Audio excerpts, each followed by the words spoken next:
Hey guys, in today's video, I'm gonna switch it up today a bit because just because of the fact really the tropics have really calmed down. We're having a bit of a break. There's not that much interesting stuff going on in terms of any potential big potential snowstorms anywhere or anything. Of course, there are the wildfires in the west, but maybe I'll cover that in a later video. But in today's video, I'm going to be giving you guys my top 10 most my top 10 most notable weather events that I've ever heard of, and the top 10 of weather events that I've most was most fascinated by, learned about the most, and also personally was affected by. So all of that is going to today's video, and today's video will also the list will be also comprised of tropical systems, winter systems, spring or winter systems, so even fall systems maybe. So um, today's video will have a bunch of that, even some older ones. In fact, we'll also make it onto this list. And you know what? I need to. Actually, this will be a bit of a. This is a bit cheap here, um, I'm going to put this in as well. Um,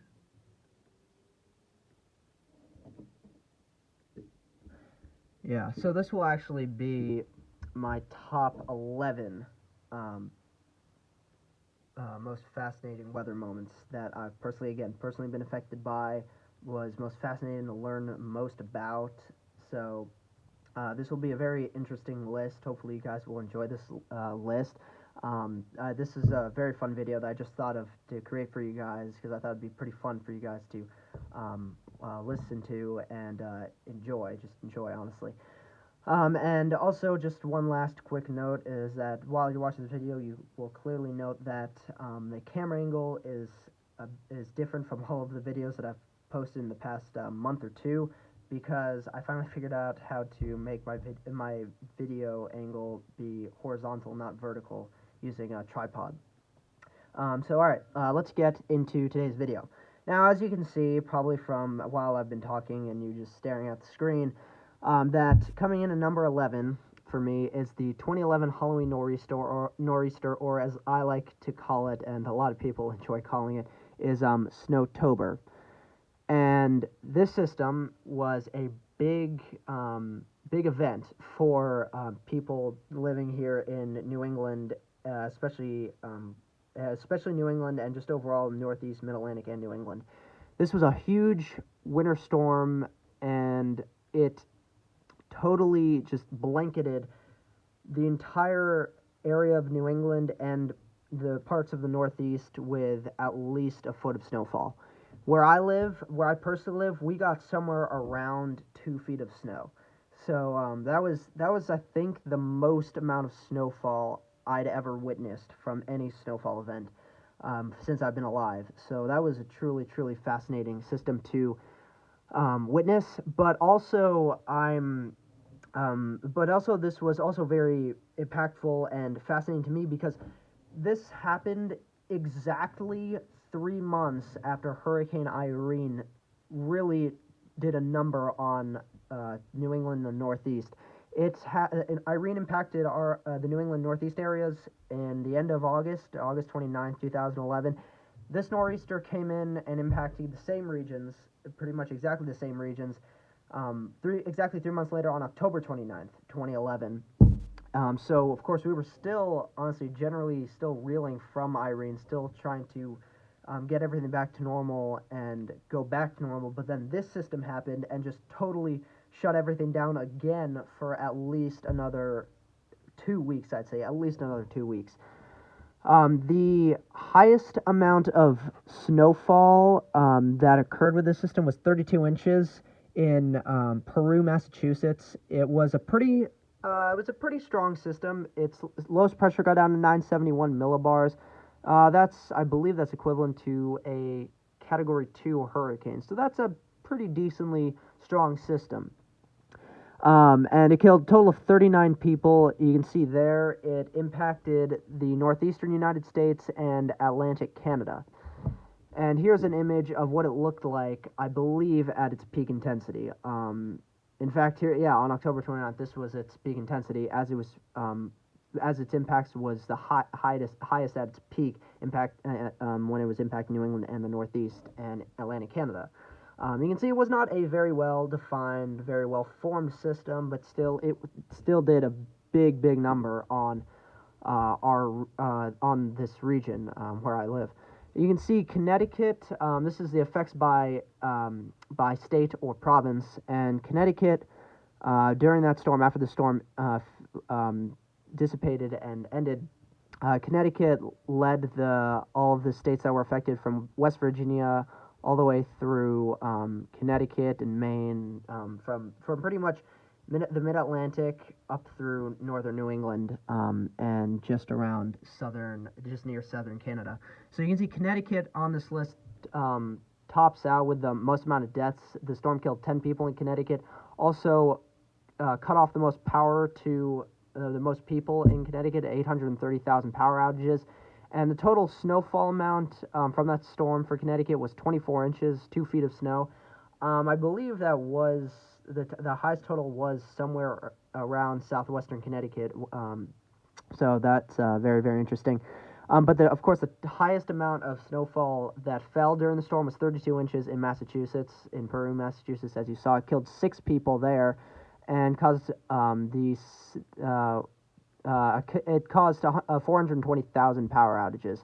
In New Jersey, it caused 700,000 power outages, and total snowfall amounts there in New Jersey was 19 inches, killed 8 people. And then New York killed 3 people, caused 300,000 power outages, and total snowfall for New York after the storm was 21.6 inches. So it was a very notable event with generally how much snowfall it created, especially forming and happening in the end of October. And of course, the end of October, it is not unheard of for the New England, Northeast, Mid-Atlantic areas to see big snowstorms, especially right around the Halloween time frame. But this one truly was something that I don't think those regions had seen in quite a while. Now, here is a snowfall map of after the storm ended, of the snowfall that was left on the ground. You could see it from satellite images, which was also very cool to see. So that was a truly fascinating system. Here's a map of the total snowfall that fell. You can see in the darker blues that is really that's really getting especially above 5 to 7 inches. And as you can see, it gets into the very dark blues, almost getting towards purple because the total snowfall amounts. Actually, there was actually one purple area because of Massachusetts that got above 20 inches, got to 24 inches. So there's that. But Connecticut got honestly up towards, again, around 14 to 20 inches of snowfall. Yeah, and 24 inches of snowfall. So it was a big snowstorm event for especially Connecticut and Massachusetts, in particular for the southern New England and coastal regions. That is coming in at number 11 from my top 11 favorite weather events. Coming in at number 10 is Hurricane Lorenzo. Now, Hurricane Lorenzo happened last year during the 2019 Atlantic hurricane season. And it was a bit of a surprise and a bit of a shock to a lot of us. Now, it was a fish storm, so it didn't impact many areas, did not cause much damage or kill that many people. It did cause $362 million in damage, killed 19 people. So the main area it did affect was the Azores and then as well as the Cabo Verde Islands, but that was really it. And the main reason it comes in at number 10 for me is just the fact that it became a Category 5 just all of a sudden, just out of the blue. No one saw it coming. It just really deepened so quickly, and it dropped in pressure and then crazy amount. It went under rapid intensification. Its wind speeds went up a ton, and I believe it went from being around a mid-range Cat 4 to being a weak Cat 5 within, I think, just a few hours. And in fact, when that night when Lorenzo was officially declared a Category 5, my friend and I were having a sleepover and we were staying up super late and we saw that advisory come in. My friend was like, "Yo, dude, you gotta see this." And he showed it to me. I could not believe my eyes, neither could he. And we were just in shock that it was a Category 5.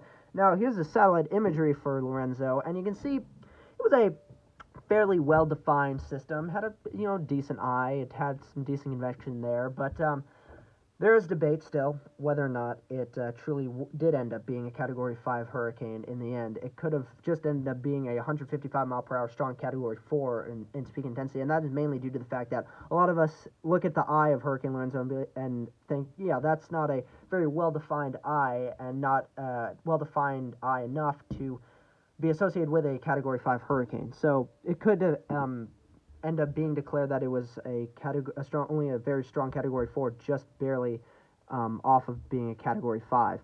And so that was a big thing.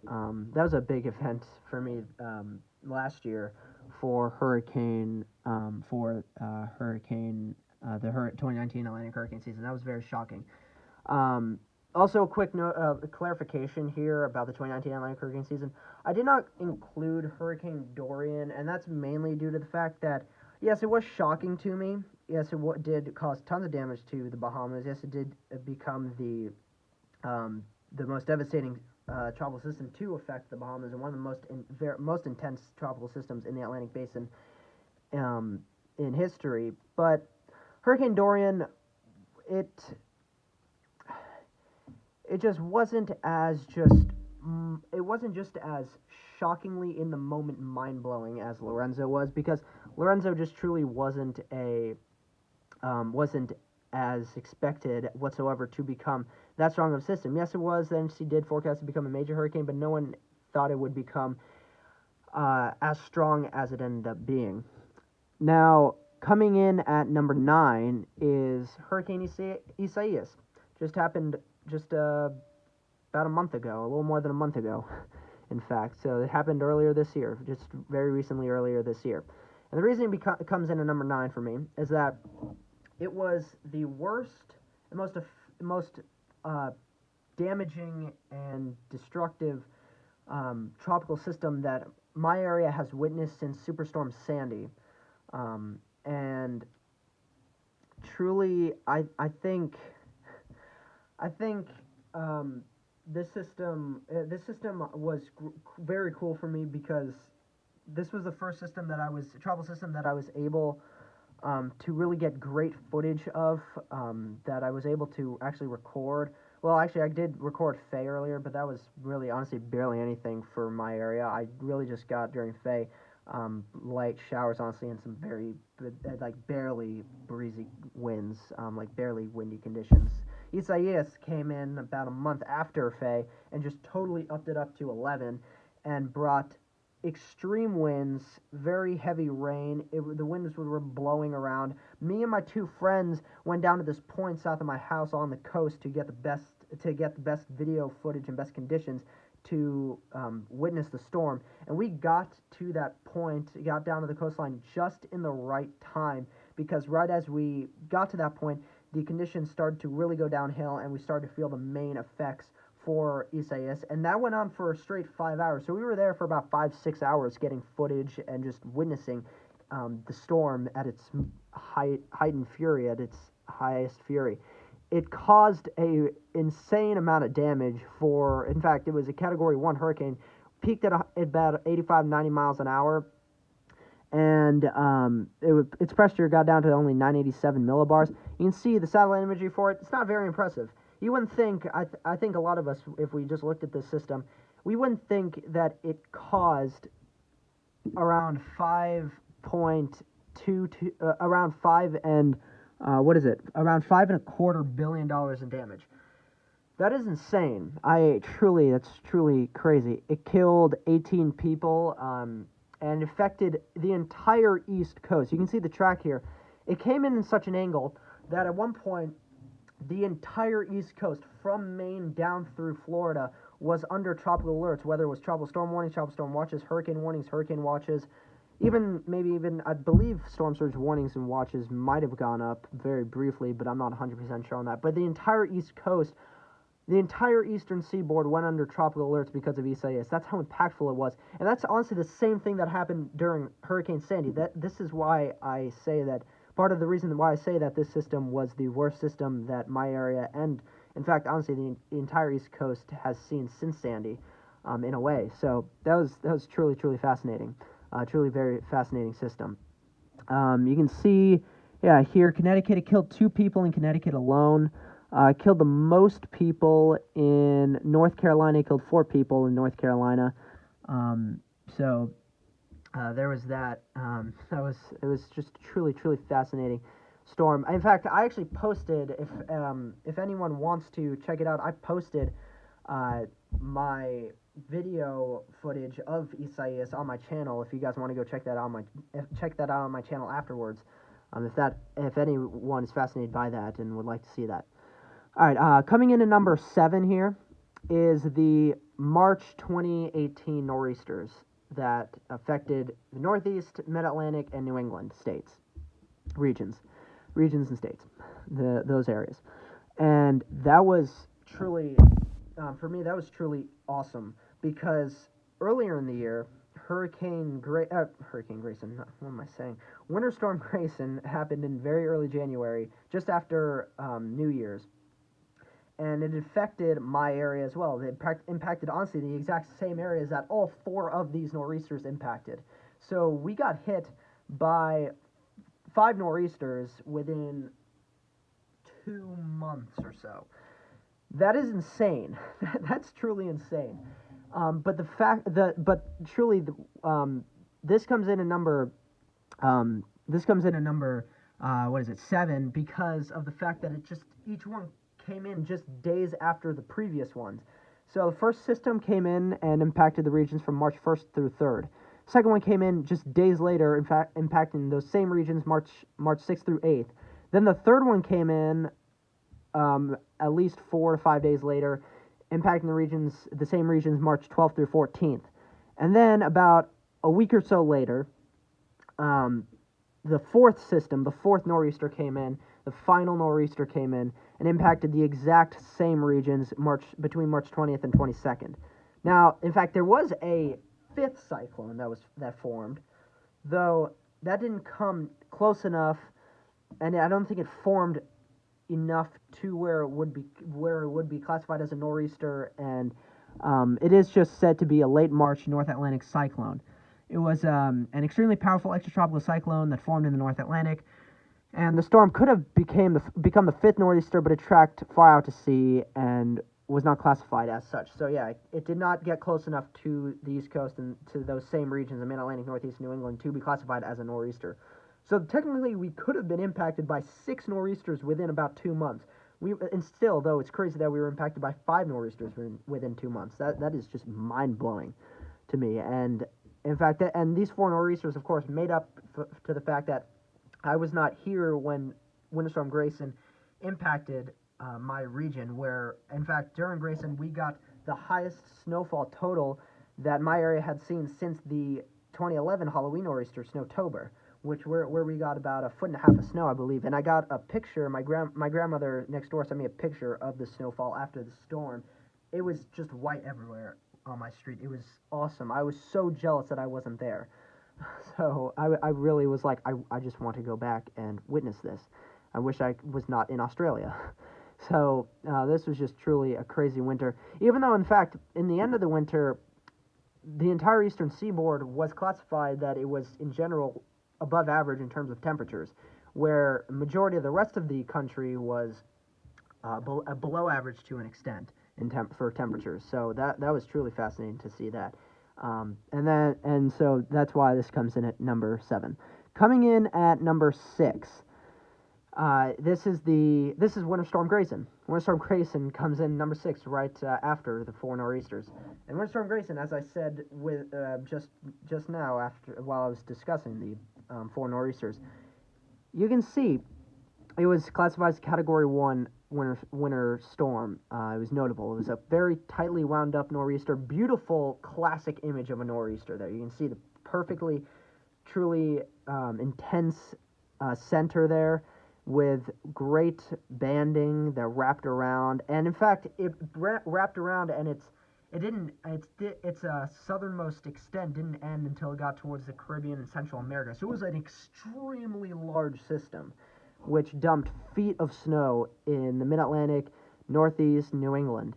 And in fact, actually, here we go. If I zoom this in for you guys a little bit there, you can see that there is snowfall that fell from the system as far south as southern Georgia, around the Georgia-Florida border, up through the Carolinas, Virginia, all the way up through New England. So this was actually a very, very impactful system, in fact, impacting almost the entirety of the East Coast. It happened between January 2nd and January 6th, 2018. Its pressure got down to 949 millibars. I gotta zoom this out so you guys can see that better. Got down to 949 millibars. That is an extremely strong system. That's for hurricane pressure. That's equivalent to a Category 3, Category 4 hurricane. That's insane. That's probably more, to be exact, probably more associated to be with a strong Category 3, weak Category 4, I'd say. So that's an extremely powerful system. Here's the map of the warnings and watches that went up. In the pinks, that's winter storm warnings. The blues, it's winter storm watches. And the oranges are blizzard warnings. And that makes sense that blizzard warnings were put out, because of course it was a very intense system, caused extreme amounts of wind with all that heavy snow coming down. It was truly insane. As you can see from that image, it impacted almost the entirety of the East Coast. Even parts of Florida got put under winter storm watches, or winter weather advisories. Actually, I think this is the purple winter weather advisories and winter storm warnings. So that's really saying something. I mean, that is just truly insane. You can see here's the track of the system, formed down around the Bahamas, and did that classic track of going straight kind of northeast, right up along the East Coast, and strengthened a ton as it got up towards the Northeast and New England areas. So that was just truly nuts. In fact, actually, I believe, if I'm not wrong, New York City did experience thunder snow with this system. Correct me if I'm wrong in the comments below, but I believe thunder snow did occur in New York City there. So that was just truly insane with that system. It blew me away. I was so distraught that honestly I was not there to witness it. But all right, now moving into our top 5 of top 5 of my favorite weather events. Coming in number 5 is the Dust Bowl. The reason this comes in number 5 is that not only did the Dust Bowl cause an extreme amount of economic loss to the farmers those farmers that lived out in particularly Texas, Oklahoma, Kansas, and really just the central plains of the United States, was that also it came in at a time during the Great Depression. The Great Depression, this exacerbated the conditions that the Great Depression already put on all these people, where after the Dust Bowl, it just totally cut off any kind of economic growth that those people could potentially have gotten. They were able to get like no money after this system. Really, it killed tons of crops, cut off all potential economic wins for those people. It's the only way I could really put it. It's the only word that I came to mind to really describe it. You can see here's an image of it. There's all that dust. It just rolled in. It was just a giant wave of dust that just rolled in over all of these areas, covering all of those areas in inches of dust. It was just fully covered in dust. And I mean, this is one of the weather events that everyone who is interested in weather and is not interested in weather will hear about at one point or the other. And of course, for people who are interested in weather, this is one of the weather events that fascinate a lot of us. One of the weather events that fascinate a lot of us the most, or at least one of the events that fascinate us, at least one of the most fascinating weather events for us, weather fanatics. So that was a truly, truly insane event that happened during the 30s, during the same time frame as the Great Depression. The Great Depression happened in the 30s, lasted from 1929, 1930 to 1939, 1940. Dust Bowl happened right smack dab in the middle of the Great Depression. So it was just truly heartbreaking that had to happen during that same time frame. And now coming in at number 4, we're moving on. Number 4 comes in, number 4, the 1938 New England hurricane. Category 5 hurricane that happened during the 1938 Atlantic hurricane season. This is the strongest, most destructive hurricane that New England has ever seen, especially for Connecticut. This is, to this day, Connecticut's most damaging system. Here's the track of the system. You can see it was a Cabo Verde hurricane that made it all the way across the Atlantic and then up the East Coast. And as it was just pretty much due east of the Bahamas, a few hundred miles east of the east coast of Florida, it rapidly intensified and became a Category 5 hurricane, then went straight north right up along the East Coast, and its forward speed accelerated an insane amount to where it was moving, I believe, at 30, 40, 50 miles an hour, and went smacked and just rammed the Long Island and Connecticut coastline. Made its first landfall as a mid-range Category 3 with 120 miles per hour. We Category 3 hurricane with 120 mile per hour sustained winds along the southern coast of Long Island, and then made its secondary and final landfall in the eastern coast of Connecticut, just to the east of New Haven, and at 150 mile per hour Category 3 hurricane. It was I think it's the only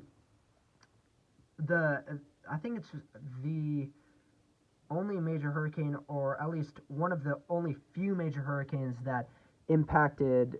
I think it is actually, just to be very specific, the only major hurricane to make landfall in Connecticut, and at this kind of rate and just destruction.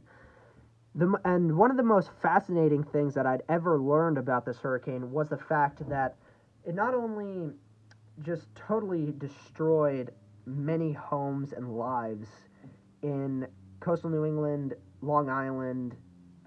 It also, when the National Hurricane Center was tracking it, or what would become the National Hurricane Center was tracking it out of Miami, they thought it would continue to go directly west towards Miami and hit southern Florida, kind of like what Andrew did, that type of thing. But of course, at that time, since it happened in the late 30s did not have the sort of technology and technological advancements that we have today, where we are able to track tropical systems to a good extent, where we know exactly what areas will eventually be affected, and just be way more better at educatingly guessing at it.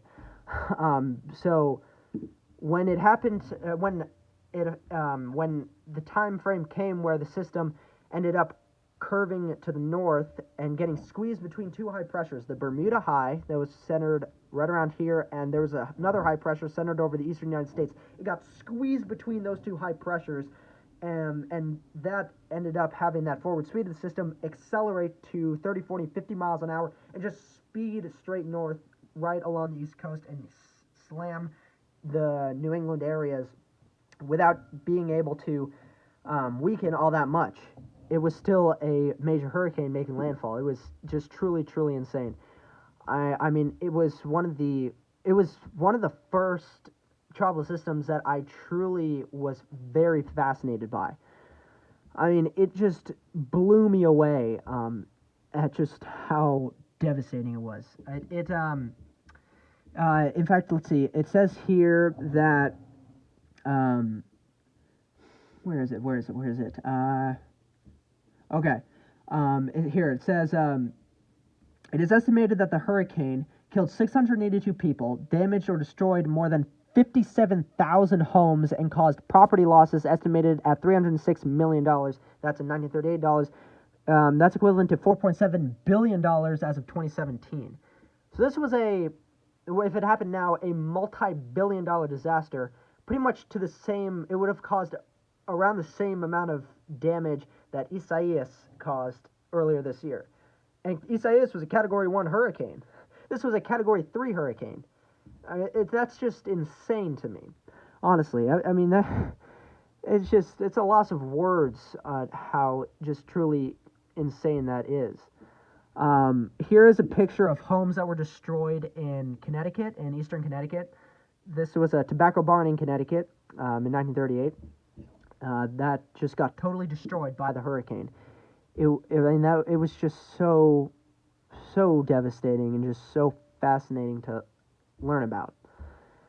Now, moving on to coming in at number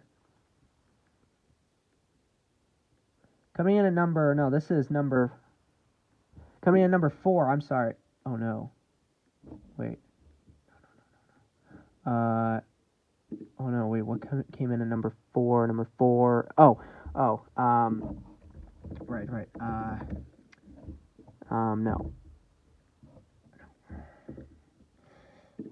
This is what came in number 4, actually. 1938 hurricane was number 5, because this was top 11, so came out at number 5. Dust Bowl came out at number 6. I'm sorry, I think I might have miscounted there, right there. But coming in at number 4 here is Hurricane Irma. Hurricane Irma was the I believe, third major hurricane of the 2017 Atlantic hurricane season, and the second hurricane that season in a string of 3 hurricanes that caused the most amount of devastation and destruction, and was the most one of the most costly hurricanes, tropical cyclones that year in the 2017 Atlantic hurricane season. Hurricane Irma was another one of those Cabo Verde hurricanes, formed was a tropical wave that the agency was tracking that went directly over the Cabo Verde Islands, became a depression just to the west of the Cabo Verde Islands, and then quickly formed into a tropical storm, and then rapidly intensified into a hurricane, major hurricane, and took a generally more or less direct east to west track, moved pretty much more or less directly east to west track, and then rapidly intensified again as it was going pretty much just to the north of the Leeward Islands to a Category 5 hurricane, and it stayed at Category 5 intensity for somewhere around, I believe, 34 hours, which is the record for the longest amount of time any tropical cyclone. I believe it's just within the Atlantic. It might be just globally, but I believe definitely within the Atlantic was the longest amount of time any tropical cyclone was able to stay at Category 5 intensity. It peaked with winds at 185 miles per hour. Its lowest pressure was 914 millibars. Very, very intense system. Another one of those perfectly asymmetrical systems. Had that perfect eye and just perfect, pretty much a perfect round hurricane. That is pretty much the textbook, what you would call a perfect textbook tropical cyclone. It was just truly, truly fascinating tracking this system. It caused $77.16 billion damage, which is made it the 4th costliest tropical cyclone on record. And it does it not say the total amount of people it killed? Oh no, sorry, it's above here. It killed. If I was going to do like quick math here, it killed somewhere around 140 people, it seems. So it was another one of those very devastating tropical systems, very deadly tropical systems as well.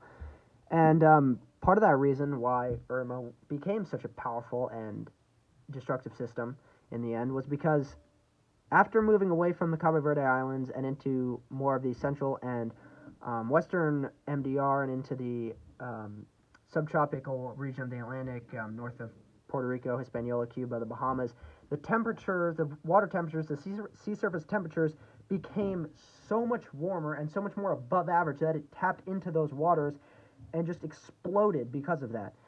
The minute it started feeling the effects of those extremely warm ocean temperatures, it just went full crazy, went just straight up to 11, and just exploded in intensity. In fact, this is truly fascinating. Remember how just recently, just within the past like a week or so ago, we had, for the first time since 1971, we had 5 tropical systems active at the same time simultaneously. Back in 2017, we had 3 tropical systems active simultaneously. From left to right, Hurricane Katia, Hurricane Irma, and Hurricane Jose. 3 hurricanes active at once, 2 of which were major hurricanes. I mean, that is insane. That's truly insane. It was insane. And another thing that was crazy about Irma was that it made 10 landfalls, 8 of which were at Category 5 intensity. Think about that. Think about just living somewhere. A hurricane makes landfall at Category 5 intensity, and then you learn that it made landfall at around that same intensity, maybe a little stronger, maybe a bit weaker, another 7 times. That's insane. And then it made landfall another 3 times weaker as a weaker hurricane or tropical storm. Well, actually, no. All 10 landfalls actually made landfall as a hurricane.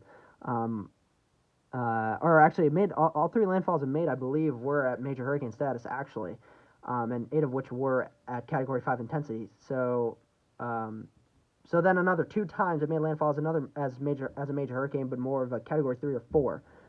That's insane. That is truly insane. I mean, there's no other word to really describe that. That's just truly just insane. And then again, Irma, it hit the U.S. Virgin Islands, British Virgin Islands, Aruba, Aruba and Barbuda, completely uninhabitable. Aruba and Barbuda became completely uninhabitable after Irma hit, and I still believe to this day they're still trying to make it so where it is inhabitable enough to where majority of people are able to live there still. But it hit the U.S. Virgin Islands, British Virgin Islands, and then this is a great segue into what is number 3 on our list, which is Hurricane Maria. Practically just days after Irma totally devastated the U.S. Virgin Islands, British Virgin Islands, Aruba, and Barbuda, Maria formed, and Maria, I think, also technically was a Cabo Verde system, though did not become an actual tropical system until it made its way fully across the eastern central MDR region of the tropical Atlantic, and then it became a tropical system as it started to head in towards the western MDR tropical Atlantic and towards the Leeward Islands, the Caribbean. And as it was pretty much just about as it was crossing over the central Leeward Islands, it rapidly intensified from being a Category 1-2 hurricane to being a Category 4 and then 5 hurricane, peaking with sustained winds at 175 miles per hour. Pressure was at 908 millibars. So it was an even more intense system than Irma, just like impacting those same regions just days later. That's insane. It killed the most amount of people in the entire 2017 Atlantic hurricane season, killing 3,059 people, majority of which it killed in Puerto Rico, which I'll get to talking about Puerto Rico from the system in a second. It caused a total of $91.61 billion in damage, making it the 3rd costliest tropical cyclone on record, and the costliest in Puerto Rican history, which of course totally makes sense, honestly. Puerto Rico, I mean, that region, I was watching the Weather Channel nonstop during that hurricane season, especially after Harvey happened, all the way pretty much through the end of the season, because of the fact that we had Harvey, then Irma, then Maria, and then Nate, and just had all of these insane amounts of tropical activity happen after Harvey, and just how devastating a bunch of those systems were. And one of those was, of course, Maria now. And Maria, let's see, here's a picture. Here's a picture of Puerto Rico. This is a picture in Puerto Rico. This is the damage that was done in Puerto Rico.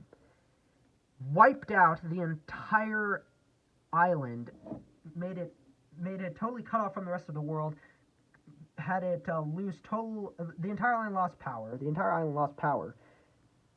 It lost total amounts of food and water, accessibility of food and water, and I mean it was literally like watching that island become like totally wiped off the map, and just it was like the end of the world for that place for Puerto Rico after Maria.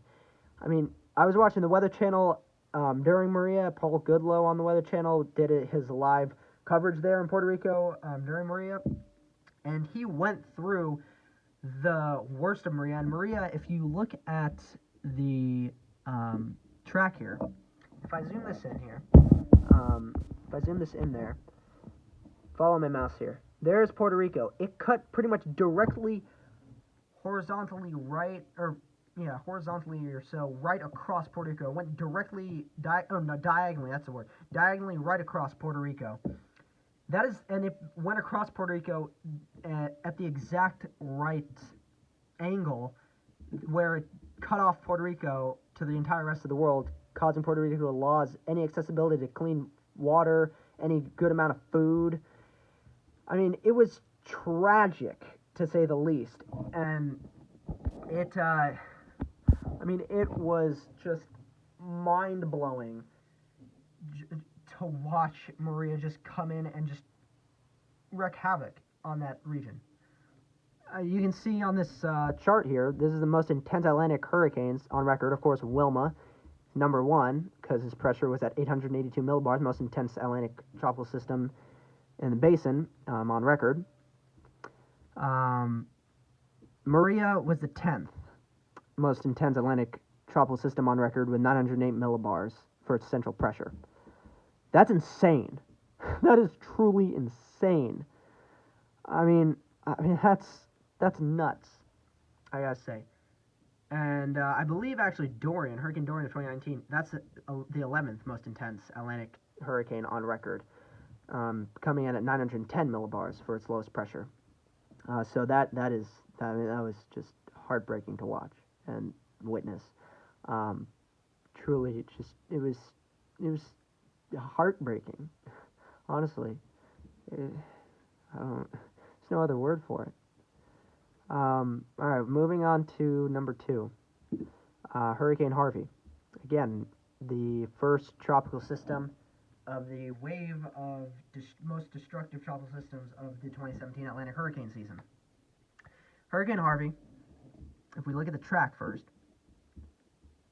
it formed in fact actually started to be tracked as a potential tropical system in the MDR region, especially, and it became an official tropical depression tropical system in the western MDR region, became a tropical storm as it went through the southern Leeward Islands into the Caribbean, and then weakened and became kind of a I forget what you call it, but it originally, between when it originally formed all the way up until it got to the Yucatan, barely anyone was paying attention to it. Of course, the Weather Channel was tracking it, and people were aware that, I guess somewhat aware that Harvey became a tropical system, became at least a tropical storm, but then degenerated. That's the word, degenerated, after that point, going through the rest of the Caribbean, but then across the Yucatan, as you can see, and then got into the Gulf. And then it regained intensity to tropical storm status, and then it became a hurricane, and then it rapidly intensified as it was approaching landfall, and it intensified all the way up until it made landfall. Similar to earlier this year, what Laura did and what Sally did. And Harvey exploded in intensity, making landfall at Category 4 status, 130 mile per hour sustained peak winds.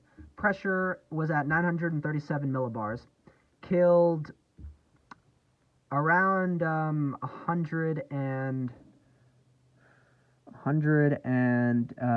20 to 30 people. Caused $125 billion in damage. This is one of the key things about Harvey. Caused $125 billion in damage, tied it with Hurricane Katrina for the most for the costliest tropical cyclone season on record. that was one of the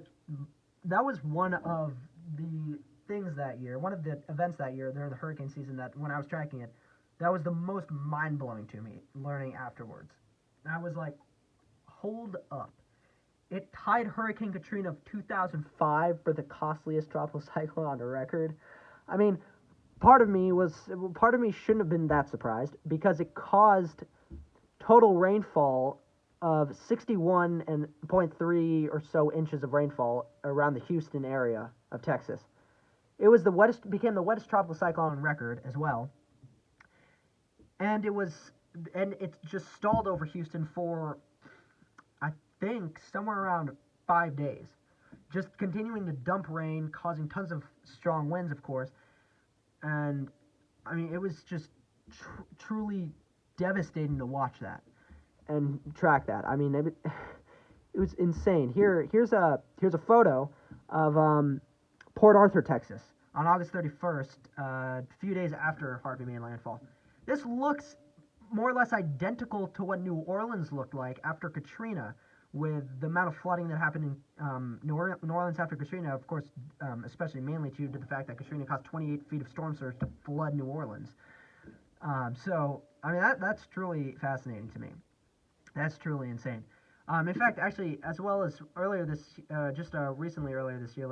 month, when Sally happened, some of the images that I saw, actually, that came out of Mississippi, the Florida Panhandle, some of those images of the flooding there remind me a lot of Hurricane Katrina's flooding, because of, especially the fact that how much the flooding happened relating to the cars on the street, where the flooding got up to a majority, almost up towards the entirety of the car, and almost covered the entirety of the car, at least got halfway up the car, up those cars. Oh, here's a main thing. Here's the rainfall total map. When the Weather Channel was tracking this, of course, everyone how they put out their rainfall total forecast. They ran out of color shades to show how much total rainfall Harvey could potentially cause. And you can see here, I might have actually caused, total rainfall was 60.58 inches. Sorry. It was actually 60.58 inches of total rainfall. Houston got total rainfall of about 44 to 45 inches of rainfall. That's unfathomable. How does that occur? I mean, that's just insane. Harvey was the most devastating tropical cyclone we'd seen since Katrina. Honestly, I mean, that's the best way. That's the sum up. That's the best summary I can put it for Harvey, relating it for the hurricane season, for any Atlantic hurricane. That's the best summary I can give for Harvey, and it's probably the most accurate I could give. Honestly, the most accurate anyone could give for this system. Truly, truly devastating cyclone. Oh man. Oh god, it was insane. But yeah, there's Harvey coming in second place, and coming in first place, shouldn't be any surprise, Hurricane Katrina of 2005. Probably the most likely the most notable event of the entire 2005 Atlantic hurricane season, and that's saying something, since the 2005 Atlantic hurricane season was filled to the brim with very notable and memorable tropical cyclones, devastating tropical cyclones. Because we had Katrina, we had Wilma, we had Rita. It was just filled with devastation. That's probably the summary of the entire hurricane season, devastation. The 2005 Atlantic hurricane season was just, in a word, devastation. Katrina, as you can see with the track map here, it formed over the Bahamas, became a tropical depression, became a tropical storm over the Bahamas, and then as it was crossing Florida, it became a hurricane. If that's not weird enough, or just fascinating enough, it got into the Gulf, rapidly intensified into a Category 3 and Category 5 hurricane, peaked with sustained winds at 175 miles per hour, pressure at 902 millibars. That is an extremely intense hurricane. And then it curved north, and made landfall at the exact perfect area at which it was able to funnel in all of the this Gulf of Mexico water into the coastline of southeastern Louisiana and Mississippi, and then of course it just flooded all of those areas over with 28 feet total of storm surge at its peak. New Orleans was flooded entirely. It caused $125 billion damage, tied with Hurricane Harvey that you saw earlier on this list. Killed 1,836 people, also one of the deadliest tropical cyclones on record for the Atlantic. It was just devastating. I mean, there's no other word for that. It was just devastating. I mean, it was unfathomably devastating. No one could have thought it would have done that. Could have thought in any right mind that it would have done that. Here's a perfect image to sum up Katrina. Here's Interstate 10, the flooded Interstate 10, 610, on the West End Boulevard and interchange, and surrounding areas to the northwest of New Orleans and Metairie, Louisiana. I believe that's how you pronounce it. But you can see entirely flooded. The water was so high it flooded the highways, it flooded all the roads, of course, it flooded all the cars, it flooded all the homes. It flooded everything. It was just devastating. And in fact, this is the one main thing. This is the one true thing that I have said especially recently about Katrina. Katrina was one of the defining moments of the United States and the world to really define our country and the world up to the point of where we know it today. Because after Katrina, everything changed with how we look at and track tropical cyclones, because of the fact of how devastating Katrina was. Now, every time a tropical system enters the Gulf, we always have to have the point of view and the state of mind where it's like, oh God, could this be another tropical system that could be another just extreme tropical system of a slow mover, a giant flooding event, just like, I mean, that's the kind of thing that we're now thinking about now. That's after Katrina. That's what happened to the United States and the world. No one. I mean, just excluding just the fact of the people that it impacted in New Orleans, because of course those people were impacted in New Orleans. Of course, they didn't ever experience anything close to what Katrina did to those regions, and just the rest of the world, no one else had ever seen something of that magnitude happen, of any disaster happen anywhere in the world at that point, really. To that kind of magnitude. So, of course, after Katrina, everyone in the United States, all of the residents of New Orleans, had to get out of New Orleans, go live somewhere else. So they all had to sprawl out and live in anywhere else in the United States. People from around the world sent in help to help aid in the wrath of Hurricane Katrina and help rebuild New Orleans, and now New Orleans has an even better built levee system. That was also partially of why there was such truly devastating flooding for New Orleans, was that the levee system at the time was not built to handle a tropical system or any disaster really of Katrina's magnitude. They were not built, and they were too old really to deal with that kind of thing. People of course feared that and had that in their mind, but didn't think that this type of disaster would occur generally so soon. So now there's an even better, way more better built levee system around New Orleans, and New Orleans this year has had such close calls with that kind of disaster. Again, honestly, Sally was an extremely close call. Laura was also kind of a close call for New Orleans, though thankfully Laura went a good amount of miles way to the west of New Orleans. But Sally could have been that next tropical system, because Sally did also have a pretty similar track, honestly, to Katrina. Formed in the same area, pretty much, went across southern Florida and into the same general area of the Gulf, and went towards that same general area where Katrina made landfall. So Sally could have made landfall in that same area, and in fact, at one point, New Orleans was in the exact dead center middle of the Weather Channel's cone forecast and National Hurricane Center's cone forecast at one point in time. So honestly, thank God that it was not a big it did not hit New Orleans, because that's just New Orleans doesn't need another Katrina. It doesn't. Not in any time in the future does New Orleans need another Hurricane Katrina. So, and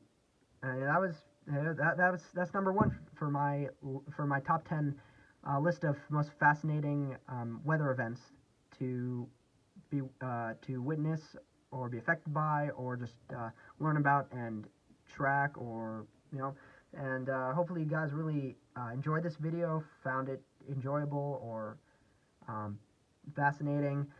Hopefully you guys enjoyed. Please consider liking the video, commenting the video. If you're a first time viewer, please consider subscribing to the video if you like this kind of content. And in fact, if you guys like this video, comment below if you like this video, so I can continue to do more kinds of videos like this, because I really enjoy doing these kinds of videos. I really hope you guys enjoy these kinds of videos too, because these are really fun to make for you guys. Again, really hope you enjoyed it, and I'll see you guys in the next video. Bye.